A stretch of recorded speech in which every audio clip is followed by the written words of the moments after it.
எனக்காக. உன் வேதனை எனக்கு தெரியும். நீ சோர்ந்திருப்பது எனக்கு தெரியும். நீ நொறுங்குண்ட உள்ளத்தோடு இருப்பது எனக்கு தெரியும். உன் உள்ளத்தின் ஆழத்துல காயப்பட்டு இருப்பது எனக்கு தெரியும் மகளே. ஆனால் தான் உன்னோடு நான் பேசுகிறேன். நான் உன்னை காயம் கட்டுகிற தேவன். நான் உன்னை குணமாக்குகிற தேவன். ஒன்னு சோர்ந்து போகாத.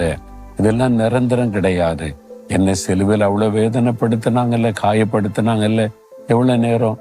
3வது நாள் உயிரோட எழுந்தேன். அதன் பிறகு யாருமே என்னை காயப்படுத்த முடியல. இதுக்கு ஒரு முடிவு வரும். நீ பயப்படாத, சோர்ந்து போகாத, கலங்காத. நான் உன்னோடு தான் பேசுகிறேன். உன் காயத்தை தான் கட்டி கொண்டிருக்கிறேன். நீ கலங்காதே என்று நான் உனக்கு சொல்லுகிறேன். இவ்வளவு அற்புதமான ஆண்டவர் பார்த்தீங்களா? இப்ப அவரை பார்த்து சொல்லுங்க, ஆண்டவரே, என் மேல உங்களுக்கு எவ்வளவு அன்பு.